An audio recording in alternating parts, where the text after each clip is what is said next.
انسان ہر آن اپنے رب کا محتاج ہے، ہر حال میں مسلسل وہ اپنے رب سے مانگتا ہے اور اسے مانگتے رہنا چاہیے۔ دعا ایک طرح سے اپنے رب کے ساتھ دلی تعلق کا نام ہے، کبھی نہ ختم ہونے والا قلبی تعلق، اور مومن کی زندگی کا کوئی لمحہ اللہ کی یاد سے اور اللہ کی پکار سے خالی نہیں ہو سکتا۔ اللہ سبحانہ وتعالی دعائیں قبول کرتا ہے، اللہ تعالی ہمارے قریب ہے، وہ ہماری سنتا ہے، وہ ہمارے دل کے اندر اٹھنے والے خیالات تک کو جانتا ہے، وہ ہماری سرگوشیوں اور مناجات کو سنتا ہے، وہ ہماری دعاؤں کو، ہمارے الحاح و زاری کو سنتا ہے۔ لہٰذا اگر ہم یہ چاہتے ہیں کہ ہماری دعائیں قبول ہوں تو ہمیں اصرار کے ساتھ دعا کرنی چاہیے، تکرار کے ساتھ دعا کرنی چاہیے، افتقار کے ساتھ، یعنی اپنی محتاجی ظاہر کرتے ہوئے کہ یا رب ہم محتاج ہیں، ہمیں تیری ضرورت ہے، تو ہمیں عطا فرما، تیرے سوا اور کوئی نہیں جو ہمیں کچھ دے سکتا ہو، اور کوئی نہیں جو ہماری مشکلات حل کر سکتا ہو۔ تو دعا کو جب دعا کے آداب کے ساتھ مانگا جاتا ہے تو دعائیں قبول ہوتی ہیں۔ تو آئیے آج ہم دیکھتے ہیں کہ دعا کے وہ کون سے آداب ہیں جن کی پابندی ہمیں کرنی چاہیے تاکہ اللہ سبحانہ تعالیٰ ہماری دعائیں قبول کر لیں۔ ہر کام کا ایک سلیقہ ہوتا ہے، ایک طریقہ ہوتا ہے، ایک قرینہ ہوتا ہے، ایک ادب ہوتا ہے، مینرز ہوتے ہیں، اور جب کوئی کام صحیح طریقے پر کیا جائے تو وہ صحیح نتائج بھی سامنے لاتا ہے۔ دعا کے آداب میں سے اہم ترین آداب، سب سے پہلے ہم باطنی آداب کی بات کریں گے کہ ہمارے اندر کیا ہونا چاہیے، ہماری سوچ میں کیا ہونا چاہیے۔ تو پہلی چیز ہے اخلاص اور پوری توجہ، یعنی جب بھی ہم اللہ سبحانہ تعالیٰ کی طرف رجوع کریں تو توجہ اور دھیان کے ساتھ کریں، اپنے آپ کو فوکس کریں، پوری یکسوئی کے ساتھ دعا مانگیں۔ ایسے ہی چلتے پھرتے غافل دل کے ساتھ یا سوچ کہیں اور ہے اور منہ سے کچھ اور بول رہے ہیں تو وہ ٹھیک ہے، آپ کی زبان کا ذکر تو ہو جائے گا لیکن دعا کا حق ادا نہیں ہوگا۔ قرآن مجید میں اللہ تعالیٰ فرماتے ہیں وَادْعُوهُ مُخْلِصِينَ لَهُ الدِّينَ، اور اس کے لیے دین کو، عبادت کو خالص کرتے ہوئے اس کو پکارو، یعنی جب اس سے دعا کرو تو پھر اپنے اندر اخلاص پیدا کرو۔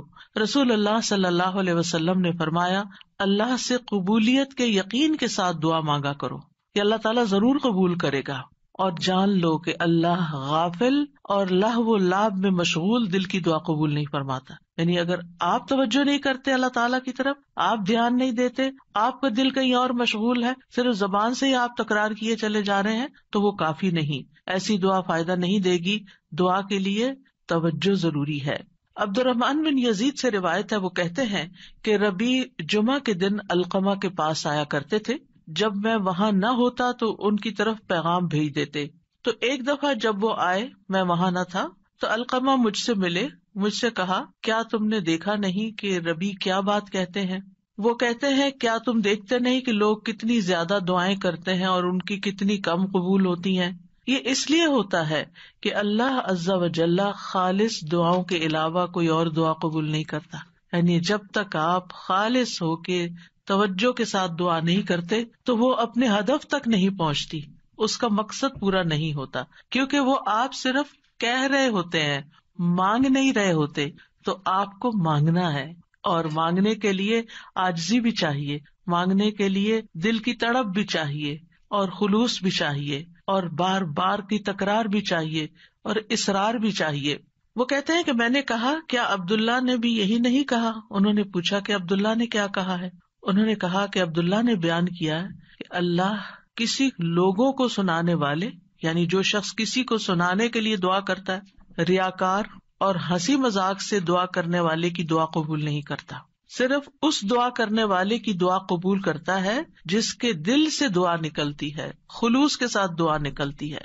یعنی بعض اوقات ہم دعا مانگ رہے ہوتے ہیں اور ہمارا مقصد نہیں ہوتا دعا کرنا، مقصد ہوتا بس کسی کو سنانا کہ ہم دعا کر رہے ہیں، یعنی وہ ہماری صرف ایک بات ہی ہوتی ہے، دعا نہیں ہوتی، دعائیہ انداز میں ایک بات کر رہے ہوتے ہیں۔ تو بات کرنا کچھ اور ہے اور دعا کرنا کچھ اور ہے، اور لوگوں کو سنانا یا لوگوں کو دکھانا، یا جب لوگ سن رہے ہوں تو اس وقت دعائیں کرنا اونچی اونچی آواز میں، اور جب تنہائی میں بیٹھے ہیں، اکیلے ہیں تو کوئی دعا ہی نہیں، یا بہت مختصر سی دعا ہے۔ تو باطنی آداب میں سے کیا ہے کہ جب ہم اکیلے ہوں، تنہائی میں ہوں، پھر ہم اللہ سے کیا باتیں کرتے ہیں، کتنی توجہ کے ساتھ بات کرتے ہیں۔ دوسری بات یہ ہے کہ سچے دل سے دعا کرنا، امام احمد بن حنبل رحمہ اللہ سے کہا گیا کہ ہمارے اور رحمان کے عرش کے درمیان کتنا فاصلہ ہے. سوال کیا کسی نے، یعنی کتنا فاصلہ یہاں سے عرش تک کا. انہوں نے کہا سچے دل سے سچی دعا کرنا، یعنی جب آپ سچے دل سے سچی دعا کرتے ہیں تو آپ کی دعا عرش تک جا پہنچتی، رب العالمین تک پہنچ جاتی ہے. بس اتنا ہی فاصلہ ہے. انی قریب، اللہ تعالیٰ قریب ہے، دور نہیں ہے، اسی لیے وہ سنتا ہے ہماری. سبحان اللہ، اللہ تعالیٰ عرش پر ہوتے ہوئے ہمارے دلوں کے حال جانتے ہیں اور ہماری چپکے چپکے کی ہوئی باتیں اور دعائیں اور آہیں اور پکار وہ سب بھی سنتے ہیں. پھر قبولیت کے یقین کے ساتھ دعا کرنا. نبی صلی اللہ علیہ وسلم نے فرمایا، تم میں سے کوئی شخص اس طرح دعا نہ کرے کہ اے اللہ اگر تو چاہے تو میری بخشش کر دے، اگر تو چاہے تو مجھ پر رحم کر دے، اگر تو چاہے تو مجھے روزی دے دے. نہیں، بلکہ پختگی کے ساتھ سوال کرنا چاہیے، کیونکہ اللہ جو چاہتا ہے کرتا ہے، اللہ پہ کوئی جبر کرنے والا نہیں. تو پکی پکی دعا کریں کہ اللہ تعالیٰ یہ چاہیے، ایسا ہی چاہیے، اصرار کے ساتھ، تکرار کے ساتھ، خلوص کے ساتھ. اور پھر قبولیت دعا کے بارے میں پریشان نہ ہو کہ ہم نے تو خلوص بھی اور تکرار اصرار سب کچھ کر لیا پھر بھی ہماری دعا قبول نہیں ہوئی. عمر بن خطاب کہتے ہیں، میں دعا کی قبولیت کے بارے میں پریشان نہیں ہوتا بلکہ میں دعا کے بارے میں پریشان ہوتا ہوں. تو جب تمہارے دل میں دعا مانگنے کا خیال ڈال دیا جاتا ہے کہ مانگو، تو دعا کی قبولیت اس کے ساتھ ہی ہوتی ہے، یعنی قبولیت بھی ساتھ ہی آ جاتی ہے. تو اس لیے قبولیت ہو جائے گی اگر تم نے مانگ لیا، اپنا فرض پورا کر لیا.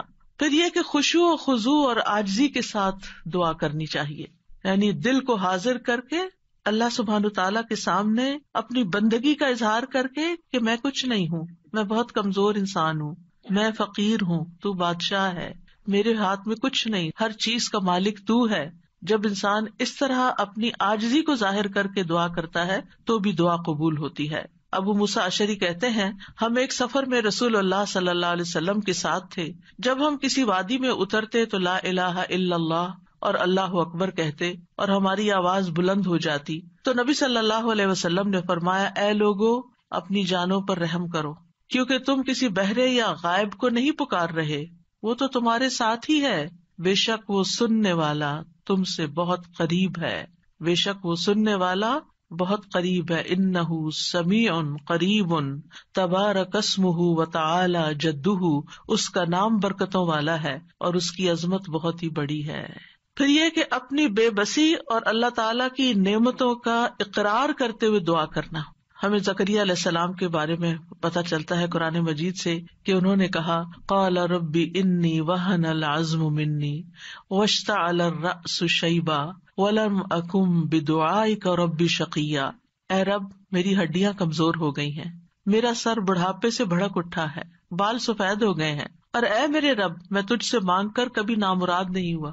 یعنی میرے اینڈ پر کوئی چیز کام نہیں کر رہی، لیکن تیرے اینڈ پہ سب کچھ کام کرتا ہے، لہذا میں ابھی بھی مایوس نہیں ہوں. دعا میں جب کچھ چیزیں جمع ہو جاتی ہیں تو پھر دعا قبولیت کا درجہ پاتی ہے، جس میں اللہ تعالیٰ کی بارگاہ میں اپنی کمزوری، اپنی محتاجگی، اپنی عاجزی کا اظہار کرنا، عاجزی اور انکساری، لاچاری اور بے بسی، پھر ساتھ ساتھ اللہ کی تعریف بھی کرنا. یعنی ایک طرف اپنی کمزوری کا ذکر کرنا، اللہ میں تو گناہ گار ہوں اور تو بخشنے والا ہے، اللہ میں تو اپنی جان پہ ظلم کرنے والا ہوں اور تو ہم پر مہربان ہے. یعنی ایک طرف اپنی کمزوری کا اظہار اور دوسری طرف اللہ کی رحمت اور اللہ تعالیٰ کی بہترین صفات کا اقرار، وہ ساتھ ساتھ چلے. پھر اس کی نعمتوں کا اقرار کہ اللہ تو نے مجھے یہ بھی نعمت دی میرے مانگے بغیر، تو نے مجھے یہ بھی عطا کر دیا میرے مانگے بغیر، تو مجھے یہ بھی عطا کر دے. یعنی پھر اپنی حاجت رکھے. یعنی اس سے دعا کے اندر ایک خوبصورتی پیدا ہو جاتی ہے. یعنی مانگنے والے کا جو انداز ہوتا ہے اس پر بھی بہت ڈپینڈ کرتا ہے. آپ دیکھیں ایک شخص آپ کے پاس آتا ہے اور روڈلی بات کرتا ہے اور اپنی کوئی ضرورت بتاتا ہے، آپ کیا کریں گے؟ ٹھہر جاؤ، کرتے ہیں تو ہماری خبر لیتے ہیں. آپ شاید کر بھی لیں کچھ اس کے لیے، لیکن اس محبت سے نہیں. ایک شخص آتا ہے، وہ بڑی محبت سے آپ سے بات کرتا ہے، آپ کے احسانات کا ذکر کرتا ہے، آپ کی کوئی تعریف کر دیتا ہے اور اس کے بعد اپنی کوئی ضرورت رکھتا ہے، تو آپ اپنی وسعت سے بڑھ کے بھی شاید اس کی مدد کرتے. تو جب بندے اور بندے کے بیچ میں یہ معاملہ ہے تو جو اصل بادشاہ ہے اس کا کتنا حق بنتا ہے کہ ہم اس کی نعمتوں کا اقرار کریں، اس کی تعریف کریں اور سچے دل سے اس کی حمد و ثنا بیان کریں. اور پھر خاص طور پر یہ کہ انسان اپنے گناہوں کا اعتراف کرے کہ یا اللہ میں گناہگار ہوں.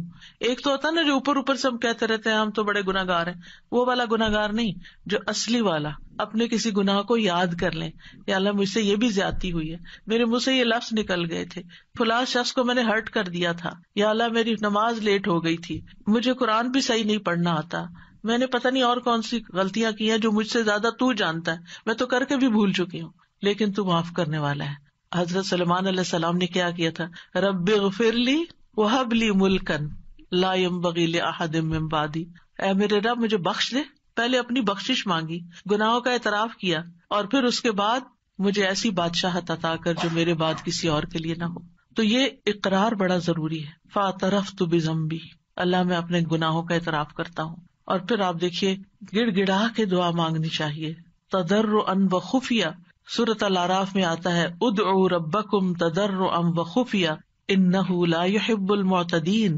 اپنے رب کو گڑ گڑا کے اور خفیہ خفیہ چپ کے پکارو، بے شک وہ حد سے بڑھنے والوں سے محبت نہیں کرتا. یعنی حد سے بڑھنا کیا ہے کہ بہت چیخ چلا کے دعا کرنا، یا پھر یہ کہ انسان وہ چیزیں مانگنے لگے کہ جو اس کو زیب نہیں دیتی. تضرع جو ہوتا ہے اس میں رونا بھی شامل ہوتا ہے، اپنی عاجزی اور انکساری کا اظہار بھی ہوتا ہے، اور اصرار بھی ہوتا ہے. تضرع گڑ گڑانے کے معنوں میں یہ ساری چیزیں شامل ہیں. یعنی انسان اس طرح اپنے آپ کو اپنے رب کے سامنے بے بس پیش کرے اور اس کے الفاظ ایسے ہوں کہ اس کے اندر سے دل کی ساری خرابیاں نکل جائیں. یعنی آئی ایم نتھنگ، اے اللہ میں کچھ نہیں ہوں. اینڈ یو مین اٹ، کہ واقعی انسان سمجھے کہ میں بہت کمزور ہوں، غلطیوں کا پتلا ہوں، لیکن پھر بھی میں تیرے در پہ آیا ہوں. تو بادشاہ ہے، تو مجھے خالی ہاتھ نہیں لوٹائے گا، میری تجھ سے ہی امیدیں ہیں ساری. آپ دیکھیے نبی صلی اللہ علیہ وسلم سے بڑھ کر کون عبادت گزار تھا؟ سب سے زیادہ عبادت تو نبی صلی اللہ علیہ وسلم نے کی، لیکن بدر کے دن ان کا اللہ تعالیٰ کے آگے رونا اور گڑ گڑانا اور پھر اپنے ہاتھوں کو اٹھا اٹھا کے دعا کرنا وہ ہم سب جانتے ہیں. صحیح مسلم میں آتا ہے غزوہ بدر کے موقع پر اللہ کے نبی صلی اللہ علیہ وسلم قبلہ رخ ہوئے، پھر دعا کے لیے اپنے ہاتھوں کو اٹھایا اور اپنے رب سے گڑ گڑا کے دعا مانگنا شروع کی. اللہم انجز لی ما وعدتنی، اللہم آتی ما وعدتنی، اللہم ان تہلک ہذہ العصابۃ من اہل الاسلام لا تعبد فی الارض. اے اللہ میرے لیے اپنے کیے ہوئے وعدے کو پورا فرما، اے اللہ اپنے وعدے کے مطابق معاملہ فرما. اے اللہ اگر اہل اسلام کی یہ جماعت ہلاک ہو گئی تو زمین پر تیری عبادت نہ کی جائے گی. اور یہ صرف ایک دفعہ جملہ نہیں انہوں نے بولا، بار بار یہی کہتے تھے اللہ اپنے وعدوں کو پورا کر دے، اللہ اپنے وعدے پورے کر دے. آپ صلی اللہ علیہ وسلم برابر اپنے رب سے اپنے ہاتھ دراز کیے ہوئے، ہاتھ اٹھا کے قبلے کی طرف منہ کر کے دعا مانگتے رہے، یہاں تک کہ آپ کی چادر آپ کے شانے سے گر پڑی. یعنی کندھے پہ جو چادر اڑی تھی وہ نیچے گر گئی، یعنی اتنا ہاتھ اٹھایا کہ وہ چادر بھی گر گئی. بس ابو بکر رضی اللہ عنہ آپ کی طرف آئے، آپ کی چادر کو اٹھایا، اسے آپ کے کندھے پہ ڈالا، پھر آپ کے پیچھے سے آپ کو لپٹ گئے اور عرض کیا اللہ کے نبی آپ کی اپنے رب سے دعا کافی ہو چکی، ان قریب وہ آپ سے کیے ہوئے اپنے وعدے کو پورا فرمائے گا. اگر ہم سے کسی نے وعدہ کیا ہو کہ میں تمہارا یہ کام کر دوں گا، اگر ہم سے اللہ نے وعدہ کیا ہو کوئی کہ یہ ہو جائے گا، تو پھر اس کے بعد ہماری دعائیں کتنی ہوگی؟ ہم تو دعا ہی نہیں کریں گے، ہم کہیں گے وہ تو آلریڈی کانٹریکٹ ہو چکا ہے، وعدہ ہو چکا ہے، اب تو ہو ہی جائے گا نا، بس ہو ہی جائے گا، اب کیا فکر، اب ٹکٹ لے لی ہے، ویزا لگ گیا ہے، اب تو عمرے پہ جانا پکا ہو گیا ہے، ہو ہی جائے گا. نہیں، یہ ٹکٹ اور ویزا نہیں لے کے جاتا آپ کو، یہ اللہ کا اذن، اللہ کی طرف سے رحمت، اللہ کی طرف سے عنایت آپ کو لے کے جاتی ہے. اور جب تک آپ اس کے گھر تک پہنچ نہیں جاتے مسلسل دعا کرتے رہیں، مانگ مانگ کے اللہ سے نیکیوں کے موقع لیتے رہیں. کسی بھی موقع پر کوئی بھی نیکی کا کام کرنا ہو، اب مثلا نماز پڑھنے جا رہے ہیں آپ، تو آپ اللہ تعالیٰ سے دعا کریں، اللہ تعالیٰ نماز تو پڑھنے جانی، خوشبو آپ نے ڈالنا ہے، میرا دل آپ نے لگانا ہے، میرے لیے اس نماز کو آنکھوں کی ٹھنڈک آپ نے بنانا ہے، اس نماز میں میری محبت آپ نے ڈالنی ہے. کیونکہ نیکی کے کام بھی فار گرانٹیڈ نہ لیا کریں کہ ہاں ہو جائیں گے، بس یہ تو فرض ہے نا، ادا کر لیں گے. وضو کر لیا نا، جائے نماز بچھی ہوئی، کیا مشکل ہے، میں چلی جاؤں گی. نہیں، وہاں تک جانے کی توفیق بھی اللہ دیتا ہے، اور اچھا سا کام کرنے کی توفیق بھی اللہ تعالیٰ ہی دیتا ہے. اس لیے اس سے مانگتے رہے، چھوٹی چھوٹی چیزیں، یعنی جو بھی کام کرتے رہے. کھانا پکانے جا رہے ہیں تو دعا کریں یا اللہ بہت اچھا سا بن جائے. کوئی بھی کام، کسی سے کوئی ڈیل کرنے جا رہے ہیں، بازار جا رہے ہیں، کچھ خرید رہے ہیں، کچھ بھی کر رہے ہیں، تو دل میں اللہ تعالیٰ کو پکارتے رہیں. اللہ تعالیٰ سے کنیکشن ڈیولپ کریں، اللہ تعالیٰ سے راز و نیاز کیا کریں، اللہ تعالیٰ کو اپنے دل کے قریب محسوس کیا کریں. قریب و مجیب، وہ قریب بھی ہے، جواب بھی دیتا ہے، دعائیں قبول کرتا ہے. اور پھر چپ کے یہ جو دعاؤں کی قسمیں جو میں نے ذکر کی ہیں ابھی، یہ ساری خفیہ دعائیں، دل میں، دائیں بائیں کسی کو نہیں پتا آپ کیا کر رہے ہیں، لیکن مانگتے چلے جائیں. زکریا علیہ السلام کے بارے میں اللہ تعالیٰ نے خاص طور پہ فرمایا، ذکر رحمت ربک عبدہ زکریا اذ نادى ربہ نداء خفیا. یہ آپ کے رب کی اس رحمت کا ذکر ہے جو اس نے اپنے بندے زکریا پر کی جب اس نے اپنے رب کو چپ کے پکارا. چپ کے کسی کو نہیں پتا کیا مانگ رہے ہیں. اللہ تعالیٰ نے قرآن میں کھول دیا کیا مانگا، کیسے مانگا، سب کچھ ہمیں بتا دیا. وہ اپنے رب کو بتا رہے تھے. تو انسان کو چاہیے کہ پوشیدہ دعائیں بھی کرے، کیونکہ اللہ تعالیٰ کو یہ پسند ہے. اللہ سے وہی انسان تنہائی اور علیحدگی میں سرگوشی کرتا ہے جس کو یہ یقین ہو کہ اللہ تعالیٰ اس کے بہت قریب ہے. حسن بن ابی حسن کہتے ہیں کہ ہم نے اپنے زمانے میں ایسے لوگ پائے جو اپنے نیک اعمال میں سے جس عمل کو مخفی رکھنے پر قدرت رکھتے اس کو اتنا مخفی رکھتے کہ کسی کو پتہ نہیں چلتا تھا. چھپا کے عمل کیا کرتے تھے، اور دعا بھی اس میں سے ایک ہے. یعنی آپ دعا کریں چپ کے چھپا کے، صرف اپنے رب کے ساتھ شیئر کریں. آپ دیکھیں آپ اپنے سیکریٹس کس کے ساتھ شیئر کرتے ہیں؟ جس سے آپ کو سب سے زیادہ محبت ہوتی ہے، جو آپ کے سب سے زیادہ قریب ہوتا ہے، صرف فزیکلی نہیں، جو آپ کے دل کے قریب ہوتا ہے. تو اللہ سے بڑھ کر ہمارے دل کے قریب کون ہو سکتا ہے؟ اور اللہ سے بڑھ کر ہمیں محبت کس سے ہونی چاہیے؟ سب سے زیادہ محبت بھی اسی سے، اور سب سے زیادہ قربت کا احساس بھی اسی کے ساتھ، اور پھر سب سے زیادہ راز و نیاز بھی اسی کے ساتھ، مناجات بھی اسی کے ساتھ. تو جب انسان چپ کے دعا کرتا ہے تو اس کے بہت سے فائدے ہوتے ہیں. ایک تو انسان کے ایمان میں اضافہ ہوتا ہے کہ اللہ تعالیٰ خفیہ دعا سنتا ہے. دوسرا یہ ہے کہ اللہ سبحانہ وتعالیٰ رب کائنات ہے، بادشاہ ہے. کسی بادشاہ کے دربار میں جا کے آپ کیسے بات کرتے ہیں؟ کس ٹون کے ساتھ، کتنا لاؤڈ؟ کبھی کسی کو دیکھا کہ کسی ڈگنیٹری کے پاس جا کے چیخ چلا کے بات کر رہا ہو؟ نہیں. اللہ سبحانہ وتعالیٰ کے سامنے تو ہمارا ادب اور احترام اور بھی زیادہ ہونا چاہیے. یعنی اللہ سے محبت کا مطلب یہ نہیں کہ ہم پھر اللہ تعالیٰ سے ایسے باتیں کریں جیسے کسی بچے سے باتیں کر رہے ہیں، جیسے اپنے بچوں سے لاڈ کر رہے تھے، ایسے تھوڑی. ادب، احترام.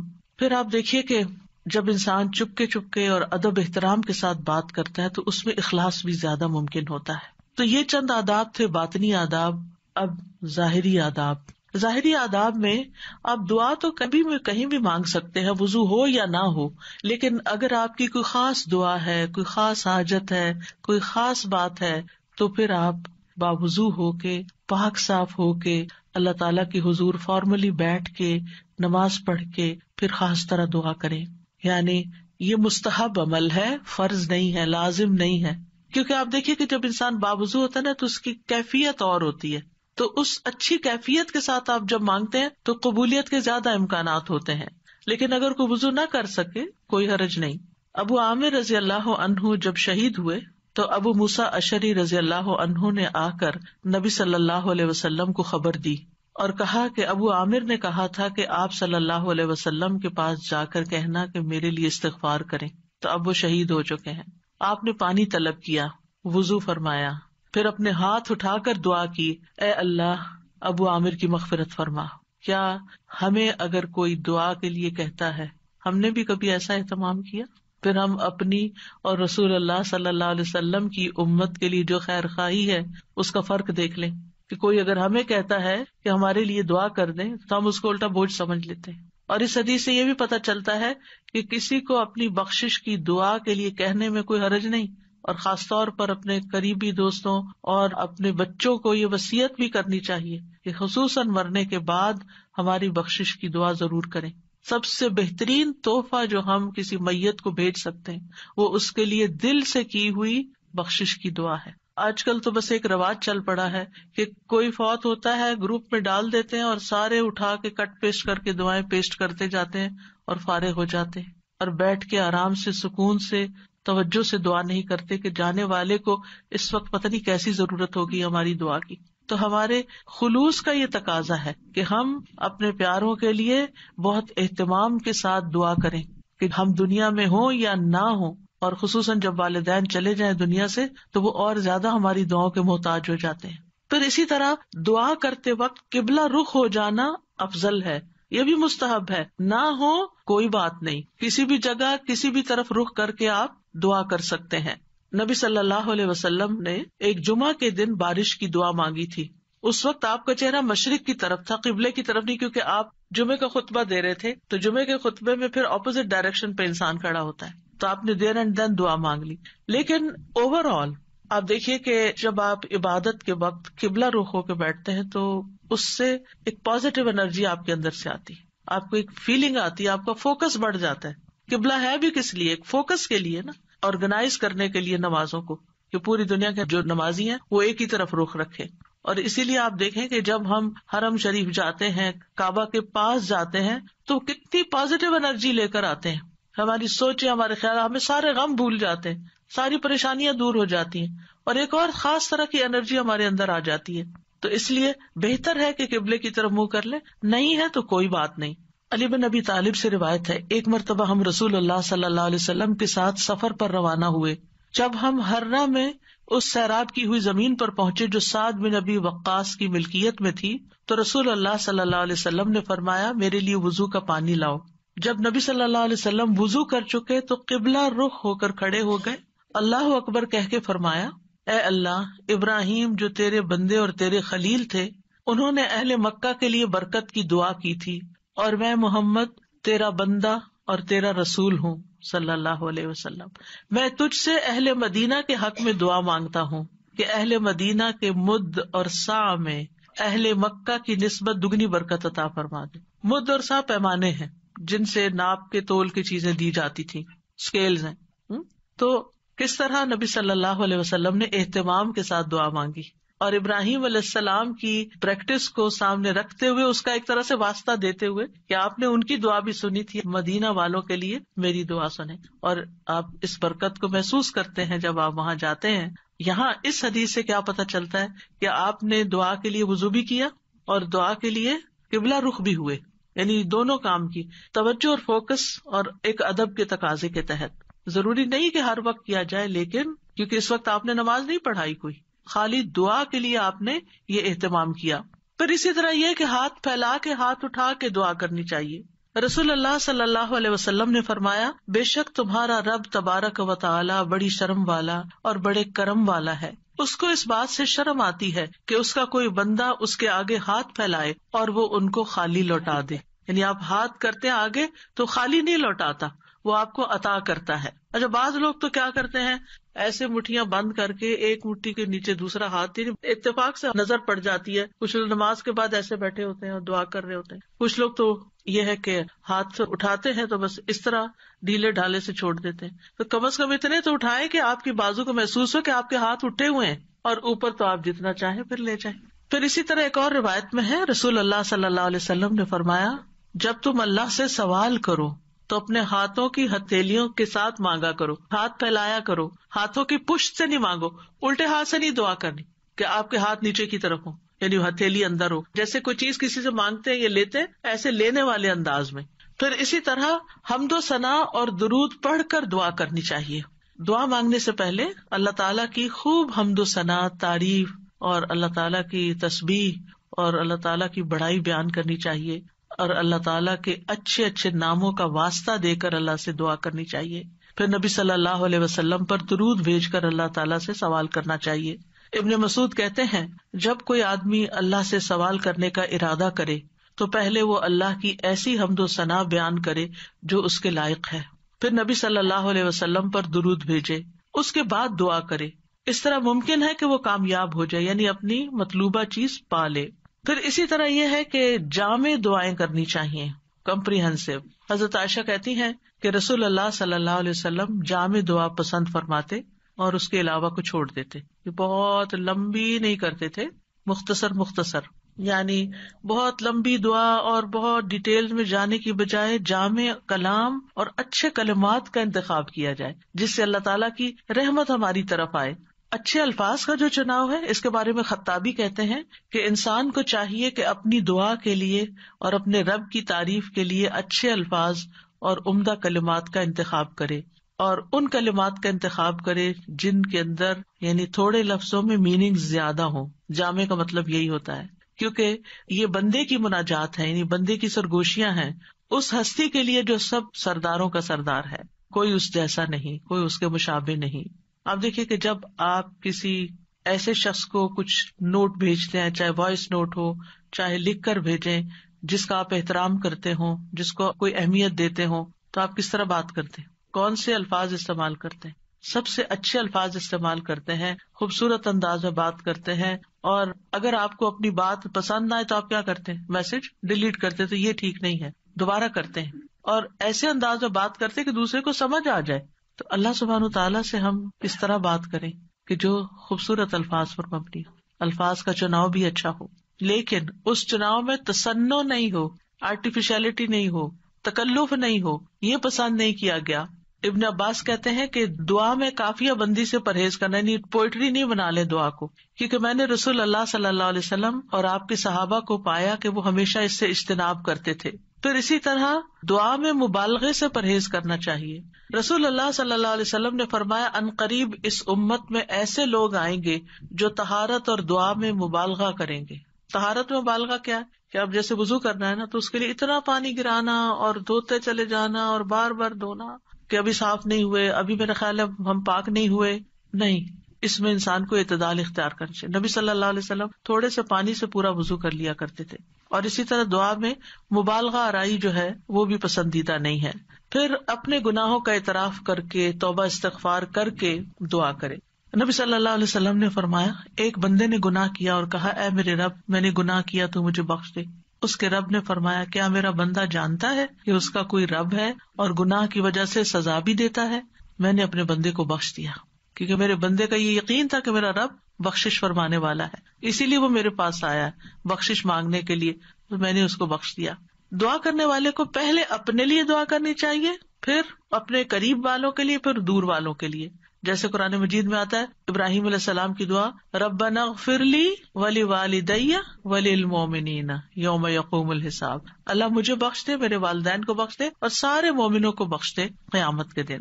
رسول اللہ صلی اللہ علیہ وسلم جب کسی کا ذکر کرتے ہوئے اس کے لیے دعا کرتے تو پہلے اپنے لیے کرتے. پھر اسی طرح تکرار اور اصرار سے دعا کرنی چاہیے. نبی صلی اللہ علیہ وسلم جب دعا کرتے تو 3 مرتبہ دعا کرتے، ہر دفعہ نہیں لیکن جو خاص خاص دعائیں ہوتی. رسول اللہ صلی اللہ علیہ وسلم نے فرمایا جو شخص 3 مرتبہ اللہ سے جنت مانگے، جنت کہتی ہے اللہم ادخلہ الجنہ، یعنی آپ جب نماز میں یا بعد میں دعا کرتے ہیں کہ اللہم انی اسألک الجنہ، اللہم انی اسألک الجنہ، اللہم انی اسألک الجنہ، تو جنت کہتی ہے اللہم ادخلہ الجنہ. پھر اسی طرح جو بھی ضرورت ہو اس کے لیے صرف 1 دفعہ دعا کر کے چھوڑ نہ دی جائے بلکہ کثرت سے مانگتے رہیں. ابو درداء کہتے ہیں جو کثرت سے دروازہ کھٹکھٹاتا ہے قریب ہے اس کے لیے کھول دیا جائے، جو کثرت سے دعا مانگتا ہے قریب ہے کہ اس کی دعا قبول کر لی جائے. پھر اسی طرح پوری کوشش لگا دینی چاہیے، اللہ کی رحمت سے مایوس نہیں ہونا چاہیے. یہ نہیں کہنا چاہیے کہ 20 سال ہو گئے یہ دعا کرتے ہوئے ابھی تک قبول نہیں ہوئی. نہیں، مانگتے رہیں. ہر دعا کی قبولیت کا ایک وقت ہے. یعقوب علیہ السلام کی دعا کتنے سالوں میں جا کے قبول ہوئی، بعض کہتے ہیں 40 سال بعد، اس سے بھی زیادہ بتاتے ہیں. اسی طرح ابراہیم علیہ السلام کی جو دعا نبی صلی اللہ علیہ وسلم کے بارے میں تھی کئی ہزار سال کے بعد وہ قبول ہوئی. پھر اسی طرح باقی پیغمبروں کی بھی جو دعائیں ہیں، یعنی ہم دیکھتے ہیں دونوں طرح سے معاملات ہیں، فوری طور پر بھی اور تاخیر سے بھی، کیونکہ یہ اللہ تعالیٰ کو پتا ہے کہ ہمارے لیے کیا بہتر ہے. کیونکہ بعض اوقات اگر ہماری کوئی دعا فوری قبول ہو جائے تو ہو سکتا ہے کہ وہ ہمارے لیے نقصان دہ ہو جائے. پھر حلال روزی کا اہتمام کرنا. نبی صلی اللہ علیہ وسلم نے ایک شخص کا ذکر کیا جو طویل سفر کرتا ہے، پریشان ہے اور اس کے بال خاک آلود ہو رہے ہیں. وہ اپنے ہاتھ آسمان کی طرف پھیلا کر کہتا ہے اے رب اے رب، حالانکہ اس کا کھانا حرام، اس کا پینا حرام، اس کا پہننا سب حرام چیزوں سے ہے. اسے حرام ہی سے خوراک دی گئی، پھر اس کی دعا کیسے قبول ہو؟ اس کا یہ مطلب نہیں کہ اگر انسان سے اتنے گناہ ہو چکے ہیں یا وہ حرام کام کرتا رہا ہے تو اب دعا ہی نہ کرے، نہیں، پھر بھی دعا کرے اور اس غلطی کا اعتراف کر کے پھر اللہ سے مانگے تو انشاءاللہ اس کی دعا بھی قبول ہوگی۔ پھر اسی طرح جب انسان خوشحالی کی حالت میں ہو، آسودگی ہو، سب کچھ ہے، پھر بھی دعائیں مانگے کہ اللہ ان نعمتوں کو برقرار رکھنا، اور خاص طور پر آخرت کی مانگتا رہے۔ رسول اللہ صلی اللہ علیہ وسلم نے فرمایا، جو شخص چاہتا ہو کہ اللہ خوشی اور غم کے وقت اس کی دعا قبول کر لے تو اسے چاہیے کہ وہ خوشحالی اور آسودگی میں بکثرت دعا کرے۔ پھر یہ ہے کہ بد دعا نہ کی جائے، نہ اپنے لیے نہ اپنے اہل و عیال کے لیے۔ وہ آتا ہے نا کہ وَيَدْعُ الْإِنسَانُ بِالشَّرِّ دُعَاءَهُ بِالْخَيْرِ وَكَانَ الْإِنسَانُ عَجُولًا، اور انسان برائی کی اسی طرح دعا کرتا ہے جیسے وہ بھلائی کی دعا کرتا ہے، یعنی بد دعا کر لیتا ہے اپنے لیے، اور انسان بہت جلد باز ہے۔ رسول اللہ صلی اللہ علیہ وسلم نے فرمایا، اپنے اوپر بد دعا نہ کرو، نہ اپنی اولاد پر بد دعا کرو، نہ اپنے خادموں پر بد دعا کرو، نہ اپنے مال پر بد دعا کرو، کہیں ایسا نہ ہو کہ قبولیت کی گھڑی ہو جس میں اللہ تعالیٰ سے کچھ مانگا جائے اور وہ قبول کر لے، کیونکہ بعض اوقات انسان غصے میں آ کے، بعض اوقات ہرٹ ہو کے زبان سے کوئی ایسے الفاظ نکال دیتا ہے، جیسے بچوں کے بارے میں بعض اوقات غصہ آتا ہے انسان کو تو پھر بہت شدید بعض اوقات وہ پریشان کرتے ہیں، تو ایسی صورت میں زبان پہ آتے آتے بعض اوقات کچھ لفظ رک جاتے ہیں، تو اس میں ان کی ہدایت کی دعا مانگنی چاہیے۔ ایک بات یاد رکھیے کہ جب انسان اپنے پورے جذبات میں ہوتا ہے نا، چاہے وہ غصہ ہو، غم ہو، خوشی ہو، ایکسائٹمنٹ ہو، کچھ بھی ہو، اس وقت انسان بڑے دل سے دعا کرتا ہے۔ ان گھڑیوں کو کیش کرے، یا عام طور پر تم ڈھیلے ڈھیلے ٹھنڈے ٹھنڈے دعائیں مانگ رہے ہوتے ہیں نا، کوشش کر کر کے فوکس کر رہے ہوتے ہیں، لیکن جس وقت ہم سخت پریشان ہوتے ہیں یا سخت ضرورت پڑ جاتی ہے، کچھ کھو جاتا ہے، کچھ ہو جاتا ہے ایسا کہ جو ہمارے اوپر بہت گراں گزرتا ہے، تو ہم ہل جاتے ہیں۔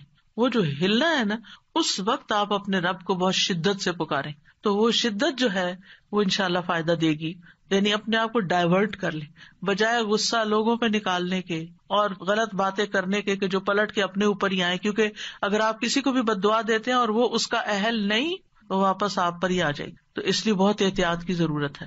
تو چینلائز کر لیں اپنے غصے کو، چینلائز کر لیں اپنے غم کو، چینلائز کر لیں اپنی انتہائی ایکسائٹمنٹ کو، اس طرح پھر انسان کے اندر سے دعا نکلتی ہے، آنسو بھی آ جاتے ہیں اور انسان اللہ تعالیٰ کو اپنے قریب محسوس کرتا ہے۔ پھر اسی طرح گناہ یا قطع رحمی کی دعا نہیں کرنی چاہیے، یعنی گناہ تو یہ ہے کہ انسان کسی غلط کام کا سودا کر رہا ہے اور اس کے لیے دعا کرے اور آپ سے بھی کہے کہ آپ دعا کریں، حالانکہ وہ غلط کام کرنے چاہ رہا ہے، تو اس کے لیے دعا نہیں کرنی چاہیے۔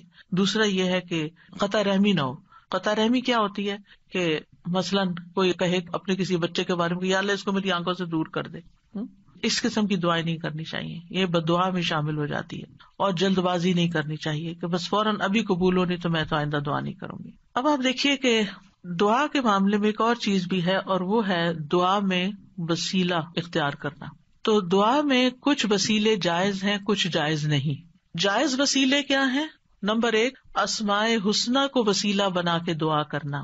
قرآن مجید میں آتا ہے وَلِلَّهِ الْأَسْمَاءُ الْحُسْنَى فَادْعُوهُ بِهَا، اور سب اچھے نام اللہ ہی کے ہیں، سو اسے ان کے ساتھ پکارو، اچھے ناموں کے ساتھ۔ مثلا ہم یہ کہیں کہ یا حی یا قیوم برحمتک استغیث، اب یہاں اللہ کے ناموں کو وسیلہ بنایا اور رحمت مانگی۔ یا ذا الجلال والاکرام، یا من بیدہ ملکوت السماوات والارض، یا رب ربنا، یا رب العالمین، یا ارحم الراحمین، یا اللہ یا رحمان یا رحیم، یا اللہ یا کریم، یا وہاب، رزق مانگنا تو یا رزاق۔ اس طرح اللہ تعالیٰ کے ناموں کو وسیلہ بنا کے آپ دعا کر سکتے ہیں۔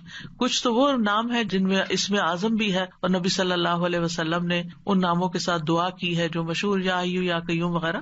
لیکن یہ ہے کہ چونکہ ایک عمومی ہدایت ہے کہ اللہ کے ناموں کے ساتھ دعا کی جائے، تو کسی بھی نام کو جو آپ کو بہت اچھا لگتا ہے، اللہ تعالیٰ کی کوئی بھی پیاری صفت، اس کے ساتھ اللہ کو پکار کے آپ اللہ تعالیٰ سے دعا کریں، کیونکہ یہ بھی ایک محبت کا اظہار ہوتا ہے نا، جس سے آپ محبت کرتے ہیں اس کے آپ ہر نام سے ہی پیار کرتے ہیں، بلکہ نئے نئے نام رکھتے رہتے ہیں، یا قریب یا مجیب بھی کہہ سکتے ہیں۔ پھر فرشتے بھی آپ دیکھیں کہ اللہ کے ناموں کو وسیلہ بنا کر دعا کرتے ہیں۔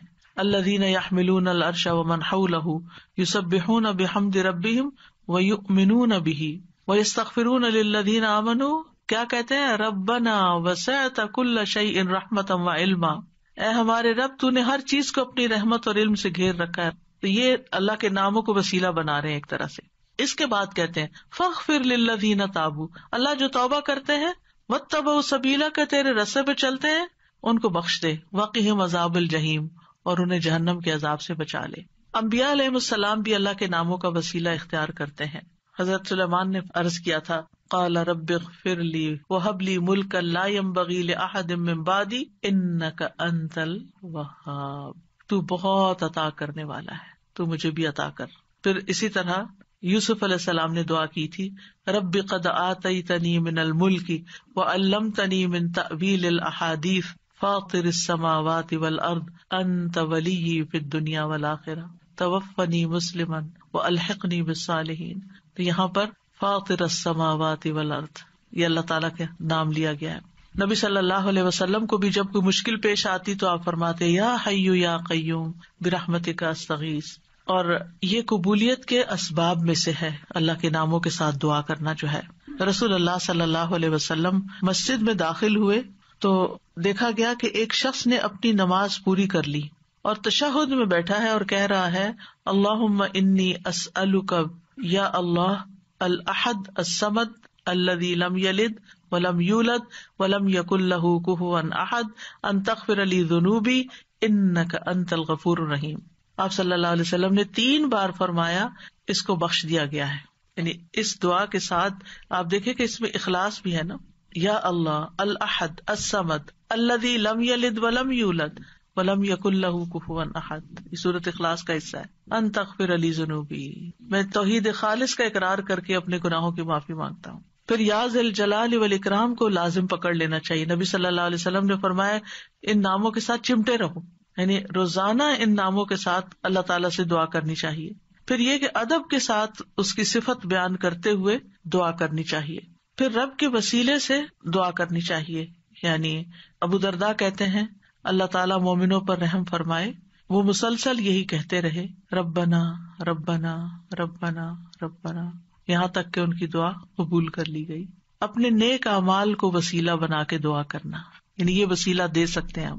اور اس کی دلیل وہ غار والے ہیں جو غار میں پھنس گئے تھے 3 لوگ، انہوں نے اپنے اپنے نیک عمل کو وسیلہ بنا کر دعا کی تو غار کے دروازے یا دھانے سے بھاری پتھر ہٹ گیا جو 3 لوگ مل کے بھی ہٹا نہیں پا رہے تھے. پھر اپنے ایمان لانے کو وسیلہ بنا سکتے ہیں.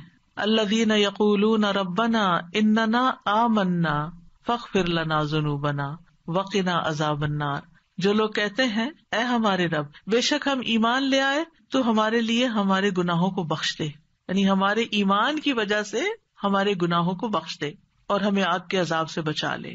پھر زندہ نیک لوگوں کی دعا کے ساتھ وسیلہ پکڑنا، یعنی ان سے دعا کروانا. نیک لوگوں میں سے اگر کوئی آدمی زندہ ہے، آپ کے والدین ہیں، سارا وقت عبادت میں لگے رہتے ہیں، کوئی غیبت چگلی نہیں کرتے ادھر ادھر، نانا نانی دادا دادی بزرگ ہو جاتے ہیں نا، یا والدین بھی بزرگ آپ کے پاس ہیں اور آپ دیکھتے کہ سارا دن یا وہ تسبیح کر رہے ہیں یا وہ قرآن پڑھ رہے ہیں یا وہ نمازیں پڑھ رہے ہیں اور عمر کے اس حصے میں پہنچ گئے ہیں کہ اب وہ کوئی برا کام نہیں کرتے، تو ان سے بھی خاص دعا کروانی چاہیے. یعنی ان کے پاس جا کر کہنا آپ ہمارے لیے دعا کریں یا ان سے دعا کروائیں، تو یہ دراصل آپ ان کا وسیلہ پکڑ رہے ہیں ایک طرح سے، یہ بھی وسیلہ ہے. مثلاً آپ کہہ سکتے ہیں کہ آپ میرے لیے دعا کریں اللہ تعالیٰ مجھے بخش دے، یا اگر رزق کا معاملہ ہے تو رزق، یا شفا چاہیے تو اللہ تعالیٰ سے دعا کریں اللہ تعالیٰ میری بیماری دور کر دے، یا جو بھی کوئی مسئلہ ہو. یا اسی طرح یہ کہ اگر بارش نہیں برس رہی ہے اور کوئی لوگوں کے لیے پرابلم ہو رہی ہے تو ان سے کہہ سکتے ہیں کہ وہ بھی خاص دعا کریں. حضرت عمر رضی اللہ عنہ جو تھے رسول اللہ صلی اللہ علیہ وسلم کے چچا عباس کی دعا کو انہوں نے وسیلہ بنایا تھا. انس بن مالک کہتے ہیں جب کبھی عمر رضی اللہ عنہ کے زمانے میں قحط پڑتا تو عمر رضی اللہ عنہ عباس بن عبد المطلب کے وسیلے سے دعا کرتے تھے اور فرماتے اے اللہ پہلے ہم تیرے پاس اپنے نبی کا وسیلہ لایا کرتے تھے تو پانی برساتا تھا، اب ہم اپنے نبی کے چچا کو وسیلہ بناتے ہیں تو ہم پر پانی برسا، یعنی ان سے بھی دعا کرواتے. تو انس رضی اللہ عنہ کہتے ہیں چنانچہ انہوں نے ایک دفعہ ایسے کیا تو خوب بارش برس پڑی. تو یہ جو کسی سے جا کے کہنا کہ آپ دعا کریں اس میں کوئی حرج نہیں، لیکن صرف ایک رسم بنا لینا ہر وقت دعا کے لیے کہتے رہنا، آپ دوسرے کے لیے دعا شروع کر دیں فرشتہ آمین کہے گا وہ آپ کو وہی لگ جائے گی، یعنی اس کو ایک رسم نہ بنائیں. یعنی لوگوں نے نا شدت اختیار کر لی ہے، ان ایکسٹریم پہ چلے گئے، یا ہر وقت یہی کہتے رہتے ہیں بس دعا کریں دعا کریں دعا کریں، یا پھر دوسری طرف کہتے کسی کو بھی نہ کہیں دعا کریں. بھئی یہ دونوں چیزیں ٹھیک نہیں، اعتدال میں رہیں. ایک عورت اپنے بچے کو لے کر نبی صلی اللہ علیہ وسلم کی خدمت میں حاضر ہوئی اور عرض کیا، اے اللہ کے نبی، اس کے حق میں اللہ سے دعا کیجیے، اور میں 3 بچوں کو دفن کر چکی ہوں، یعنی اس سے پہلے میرے 3 بچے فوت ہو چکے ہیں، آپ اس کے لیے دعا کیجیے. آپ نے پوچھا تم نے 3 بچوں کو دفن کیا ہے؟ اس نے کہا ہاں. آپ نے فرمایا تم نے پھر جہنم سے ایک مضبوط بندش باندھ لی ہے، یعنی اللہ تعالیٰ تمہارے لیے ان بچوں کی وجہ سے آگ سے تمہیں بچا لے گا. تو یہ دعا کا ایک طرح سے وسیلہ بن گیا. اب کچھ وسیلے ناجائز بھی ہیں تو ان کا بھی پتہ ہونا چاہیے. ان میں سے فوت شدہ نیک آدمی کو وسیلہ بنانا، اس کی ممانعت ہے. کیوں؟ اس لیے کہ وہ نہیں ہماری باتیں سنتے، وہ ہمارا حال نہیں جانتے. قرآن مجید میں سورۃ فاطر میں آتا ہے، والذین تدعون من دونہ ما یملکون من قطمیر ان تدعوہم لا یسمعوا دعاءکم ولو سمعوا ما استجابوا لکم ویوم القیامۃ یکفرون بشرککم ولا ینبئک مثل خبیر. اور وہ جنہیں تم اس کے سوا پکارتے ہو وہ کھجور کی گٹلی کے چھلکے کے مالک بھی نہیں ہے. کتنی باریک سی، آپ رمضان آ رہا ہے نا تو کھجوریں کھائیں گے تو وہ چھلکا ضرور اتار کے دیکھیں کہ کیا چیز ہو، ہاتھ سے مسل دے تو نظر بھی نہیں آتا. یعنی اللہ کے سوا کوئی اتنی چیز کا بھی اصل مالک نہیں ہے. یہ ہم مانتے ہیں ہمارے پاس جو کچھ اللہ نے ہمیں دے رکھا ہے. فرمایا اگر تم انہیں پکارو تو وہ تمہاری پکار سنتے ہی نہیں. یہ جو لوگوں نے ایک ڈھنگ بنا رکھا ہے نا، بزرگوں کی قبروں پہ جا کر ان سے کہتے ہیں آپ ہمارے لیے دعا کریں، پھر وہ فوت ہو چکے ہیں، وہ کیسے سن سکتے ہیں؟ آپ کو اگر کوئی بے ہوش کر دے تو آپ کو کوئی بات نہیں سنائی دیتی، آپ سوئے پڑے ہو تو آپ کو سنائی نہیں دیتی، تو آپ فوت ہو کے کیسے کسی کی باتیں سننا شروع ہو گئے؟ اور اگر وہ سن بھی لیں تو تمہیں جواب نہیں دے سکتے. اگر وہ سن لیں، اللہ چاہے تو کسی کو بھی سنوا سکتا ہے. اور خاص طور پر جب میت کا حساب کتاب ہو رہا ہوتا ہے شروع میں، تو اس وقت وہ جوتوں کی چاپ وغیرہ سنتا ہے. اگر اس وقت کوئی کہے کہ اس وقت میں اس نیک انسان سے کہتا ہوں اور یہ سن رہا ہے کیونکہ جوتوں کی چاپ سن رہا ہے تو میری بات بھی سن لے گا، مستجابوا لکم، وہ تمہیں جواب نہیں دے سکتے، تمہارے لیے کچھ کر نہیں سکتے. اس وقت ان کو اپنی پڑی ہے، ان کا تو اپنا امتحان ہونے لگا ہے، وہ تمہارے لیے کہاں سے دعائیں کریں گے؟ اور قیامت کے دن تمہارے اس شرک کا انکار کر دیں گے. اور آپ کو خوب خبر رکھنے والے اللہ کی مانند کوئی بھی خبر نہیں دے سکتا. یہ اللہ تعالیٰ نے آپ کو بتایا ہے کہ یہ ممکن نہیں کہ مردے سے آپ جا کے کہو کہ آپ ہمارے لیے دعا کریں. اچھا، بعض لوگ کہتے ہیں وہ شہید ہوتے ہیں، تو شہید وہ ہوتے ہیں اور مردہ نہیں کہتے اس کو، لیکن ان کا بھی تعلق ہماری دنیا سے نہیں ہے، وہ اپنی جنتوں میں ہے. قرآن مجید میں ایسے لوگوں کی مذمت کی گئی ہے جو اپنے اور رب کے بیچ میں غیر اللہ کو وسیلہ بناتے ہیں. سورۃ الزمر میں آتا ہے، الا للہ الدین الخالص والذین اتخذوا من دونہ اولیاء ما نعبدهم الا لیقربونا الی اللہ زلفی ان اللہ یحکم بینہم فیما ہم فیہ یختلفون ان اللہ لا یہدی من هو کاذب کفار. خبردار، خالص دین صرف اللہ ہی کا حق ہے. اور وہ لوگ جنہوں نے اس کے سوا اور حمایتی بنا رکھے، اللہ کو چھوڑ کے اوروں کو اپنا مددگار سمجھ رکھا ہے، وہ کہتے ہیں ہم ان کی عبادت نہیں کرتے مگر اس لیے کہ یہ ہمیں اللہ سے قریب کر دیں. ہم بزرگوں کی قبر پہ اس لیے جاتے ہیں کہ وہاں زیادہ دعا قبول ہوتی. یہ کہاں سے پتا چلا آپ کو؟ الا لیقربونا الی اللہ زلفی، اچھی طرح قریب کر دیں. یقیناً اللہ ان کے درمیان اس کے بارے میں فیصلہ کرے گا جس میں وہ اختلاف کر رہے ہیں. بے شک اللہ اس شخص کو ہدایت نہیں دیتا جو جھوٹا اور بہت ناشکرا ہو. ایسے لوگ پھر کسی کی سنتے بھی نہیں. آپ کو معلوم ہے نا، دور جاہلیت میں لوگ بتوں کی پوجا کرتے تھے، وہ ان کو خدا نہیں سمجھتے تھے. وہ کہتے تھے یہ خدا کے اوتار ہیں اور ہم یہ سمجھتے ہیں کہ ان کی سفارش سنی جاتی. اور وہ بت کن کے ہوتے تھے؟ پاسٹ کے نیک لوگوں کے، جیسے قوم نوح نے بت بنا لیے تھے.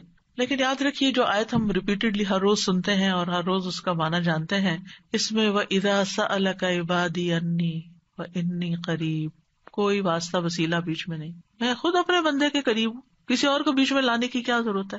ڈائریکٹ اس کو پکارے. جیسے آپ اپنا کیس خود پیش کر سکتے ہیں، کوئی اور نہیں آپ کے لیے کر سکتا. جو چوٹ آپ کو لگی ہوئی ہے، جو غم آپ کے دل میں ہے، وہ کسی اور نے نہیں ایکسپیرینس کیا. لہٰذا اس دکھی ٹوٹے دل کے ساتھ جب اللہ سے مانگیں گے تو کیوں نہیں سنے گا؟ ضرور سنے گا.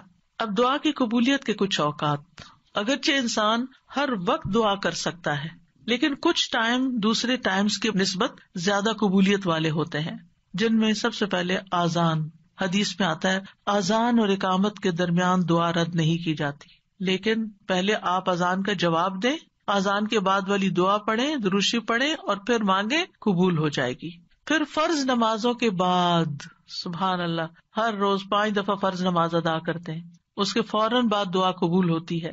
ابو امامہ کہتے ہیں رسول اللہ صلی اللہ علیہ وسلم سے پوچھا گیا کون سی دعا زیادہ قبول ہوتی ہے؟ آپ نے فرمایا رات کے آخری حصے میں اور فرض نمازوں کے بعد مانگی جانے والی دعا. اس میں دونوں طریقے سے آپ مانگ سکتے ہیں. ایک سلام پھیرنے سے پہلے جہاں رب جعلنی پڑھتے ہیں وہاں بھی اپنی دعائیں مانگ سکتے ہیں, اور دوسرے سلام کے بعد بھی یاد آئے تو اس وقت بھی مانگ سکتے ہیں. پھر دوران سجدہ رسول اللہ صلی اللہ علیہ وسلم نے فرمایا جہاں تک سجدے کا تعلق ہے تو اس میں خوب دعا کرو, یہ دعا اس لائق ہے کہ تمہارے حق میں قبول کی جائے. اور سجدے کی حالت میں انسان اللہ کے بہت قریب ہوتا ہے تو اس وقت خوب دعا کرنی چاہیے. کئی لوگوں کا سوال ہوتا ہے کہ کیا اس میں قرآنی دعا کر سکتے ہیں؟ جی, ایز اے دعا آپ کر رہے ہیں تو قرآن کے الفاظ بھی ہو تو پڑھ سکتے ہیں. ہاں, تلاوت نہیں کر سکتے لیکن دعا کر سکتے ہیں, مسنون دعائیں بھی کر سکتے ہیں. اپنی زبان میں نہیں باتیں کر سکتے وہاں, اللہ یہ کہ آپ نماز کے بعد کسی وقت دل چاہے اور آپ سجدے میں پڑھ کے اپنے دل کی باتیں کریں. پھر رات کا آخری حصہ, فجر کی اذان سے پہلے کا وقت, نبی صلی اللہ علیہ وسلم نے فرمایا تمام اوقات سے زیادہ بندہ پچھلی رات میں رب کے سب سے زیادہ قریب ہوتا ہے. بس اگر تم سے ہو سکے تو تم اس گھڑی کو یاد کرنے والوں میں سے بن جاؤ تو ضرور بن جاؤ, یعنی اس وقت تم ضرور اللہ کو یاد کرو, اس وقت دعائیں کرو. پھر جمعہ کے دن ایک خاص گھڑی, ابو ہریرہ روایت کرتے ہیں رضی اللہ عنہ کے رسول اللہ صلی اللہ علیہ وسلم نے جمعہ کے دن کا تذکرہ کیا. آپ نے فرمایا اس میں ایک گھڑی ایسی ہے کہ کوئی مسلمان بندہ نماز پڑھتے ہوئے اللہ سے جو بھی مانگتا ہے اسے ضرور عطا کر دیا جاتا ہے. اب یہ کون سی گھڑی ہے؟ اس کے بارے میں ایک تو یہ اوپینین ہے کہ دن کا کوئی بھی حصہ ہو سکتا ہے. دوسرا یہ ہے کہ امام جب خطبے کے لیے ممبر پر آ جاتا ہے. پھر ایک یہ کہ عصر کے بعد سے لے کے مغرب کے بیچ میں آتی ہے. پھر لیلۃ القدر میں دعا کرنا. عرفہ کے دن حاجیوں کے لیے, عرفہ کا دن ہم بھی کر لیں تو کیا حرج ہے, اگر ان کی سنی جا رہی تو رب ہماری بھی سن رہا ہے. لیکن وہ تو چونکہ مشقت اٹھا کے وہاں پہنچے ہیں تو اس لیے وہ زیادہ قریب ہیں. نبی صلی اللہ علیہ وسلم نے فرمایا بہترین دعا وہ ہے جو عرفہ کے دن مانگی جائے. حضرت عائشہ کہتی ہے کہ رسول اللہ صلی اللہ علیہ وسلم نے فرمایا اللہ عرفہ کے دن سے زیادہ کسی دن اپنے بندوں کو آگ سے آزاد نہیں کرتا اور اللہ اپنے بندوں کے قریب ہوتا ہے. پھر فرشتوں کے سامنے اپنے بندوں پر فخر فرماتے ہوئے کہتا ہے یہ سارے بندے کیوں آئے ہیں یہاں, گھر بار چھوڑ کے, مال خرچ کر کے, اتنی تکلیف اٹھا کے یہاں کس لیے جمع ہے؟ تو ہم سب جانتے ہیں کہ آج کیوں کرتے ہیں کہ اللہ تعالیٰ ہمیں بخش دے اور ہم سے راضی ہو جائے اور ہمارا فرض بھی ادا ہو جائے. پھر اسی طرح بارش کے وقت کی دعا, یعنی جب بارش ہو رہی ہے اور آپ لوگ بڑے خوش قسمت ہیں کہ یہاں اکثر بارش ہوتی رہتی ہے, برف بھی پڑتی ہے, تو اس وقت پریشان ہونے کی بجائے دعا کرنا شروع کر دیا کریں. آپ ڈرائیونگ کر رہے ہیں, بارش برسنا شروع ہو گئی, دعائیں شروع کر دیں. پھر مصیبت کے وقت, جیسے پہلے بھی میں نے عرض کیا نا کہ جب انسان جذبات کی پیک پہ ہوتا ہے تو اس وقت اس کے الفاظ اور ہی طرح کے ہوتے ہیں. رسول اللہ صلی اللہ علیہ وسلم نے فرمایا اگر مسلمان پر کوئی مصیبت